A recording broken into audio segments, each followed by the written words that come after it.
The word celibacy does not describe or is not the translation for brahmacharya. Brahmacharya means, Brahman means the ultimate, charya means the path. You're on the path of the ultimate, that is brahmacharya. Celibacy is talking only about the physical aspect of holding yourself back from an unnatural urge which is going on in the body and more in the mind. So celibacy is not the right thing to say when we say brahmacharya. What it means is, you are working to organize your energies in such a way that your joy, your love, everything that you need is within yourself. You have enough experience in life to know that nobody, however dear they may be, is 24 hours reliable. Isn't it so? Yes? Yes or no? All of you have enough experience in life to know that, isn't it? However dear and wonderful they are, nobody in the world is reliable 24 hours of the time to maintain your love and joy, isn't it so? Yes. Have you realized that, or you're still hoping? So it's out of this wisdom, because if one wants to really know higher dimensions of life, one thing that is necessary is that within you there is a constant sense of peacefulness and joyfulness. If this is not there, then you will go after something. If you don't feel steadily peaceful and joyful, then you will do compulsive activity of trying to be happy. So, a brahmachari is somebody who is trying to organize his energies in such a way that to be peaceful and joyful is all his own. He is not going to lean on anybody for that. Have all the brahmacharis reached there? That's not the point. They're working towards it. They need support, they need atmosphere to make that happen for themselves. It's not a small task that they have taken up. If once a human being's way has become like this, that his peace, his love, his joy is not dependent on anybody, he has the necessary background to spring up to another dimension. If this is not there, he will naturally get entangled in compulsive activity. So brahmacharya on one level fundamentally means to move from being a compulsive human being to a conscious human being. You may decorate your compulsiveness with all kinds of romance around it, but do you see it's a compulsive behavior? Yes? It is not a conscious behavior. You may have the whole world with you, it doesn't matter, but it is a compulsive behavior. You can write poems about it, you can write great stories about it, you can make movies about it, but fundamentally it's a compulsive behavior which you're trying to clothe in so many beautiful clothes just to not face the reality. I'm not trying to take all the romance out of your life, okay?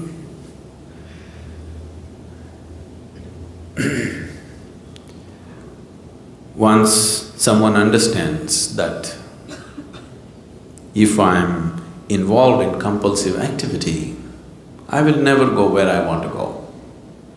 Isn't it so? Yes?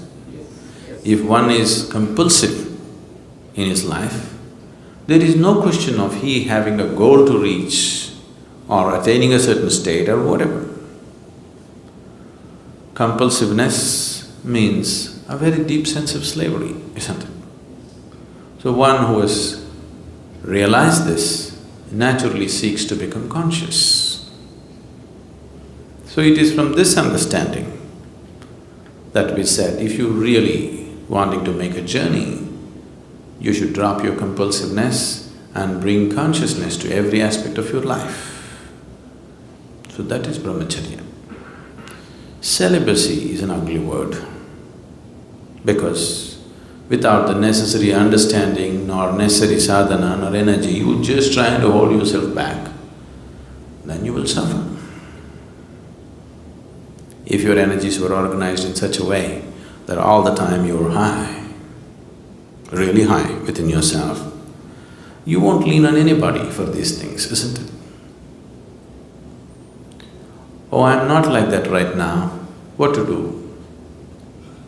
As I told you, these things don't come unless you make some effort towards it. One can go through life with the compulsive patterns without much effort. You can allow the life to carry you on. I know right now the new age philosophy is let it flow. I don't know what they're letting flow anyway. See, being a part of life, being involved with the process of life on the surface is one thing, at the core is another thing. Nature is on two different levels. One aspect of nature knows nothing other than self-preservation and procreation. This is the surface of nature. Your own nature if you take the nature of this body, it knows only self-preservation and procreation. It doesn't know anything else. So if you go by your physical nature, naturally this is all that you will do. Survival and procreation. Eating, sleeping, reproducing, dying. That's all that will happen if you go by the ways of the body. But at the same time, there is another nature within you which is longing to expand. If you give it the whole existence, it'll gobble up and still be hungry. Yes? Do you have that or not? If you feed the whole existence to this one, it'll gobble up everything and still be hungry for more. So there is another dimension of nature within you which wants to expand in an unbounded way. Which one do you give into is subject to who you are. If you give into the physical nature, all you will know is just this. If you give in to the inner nature, which wants to become boundless, then the life is different. So if you have given in, or if you have seen the ways of the inner nature are far beyond the ways of the physical nature, naturally you will choose to create a situation in your life that is conducive for that. It is from this understanding that brahmacharya or sannyasa became a part of spiritual process. Celibacy is a Western idea that is just to imitate the yogis of the past. All these things have been picked up at random by people. If you are not aware of this, even 6,000 to 8,000 years ago, Indian yogis travelled all over Europe and Arabia. They established many things. Even when the Phoenicians were building things in Arabia, they were setting up their empire. Even then, the Indian architects, the Indian sculptors, the Indian elephants and the Indian yogis went. That's almost 5,000–6,000 years ago. If a team of elephants, laborers, sculptors, architects and yogis have to be there, there must have been a much longer association before that, isn't it? Suddenly one team won't end up there in those days. So wherever they went, they did create some awareness of what is the significance of their way of life. So people picked this up at random without the necessary understanding. That is how celibacy became a part of other cultures. What came from a very deep understanding, just the surface of it they took. That'll happen everywhere. See the yoga, right now yoga means just twisting your body, just the surface.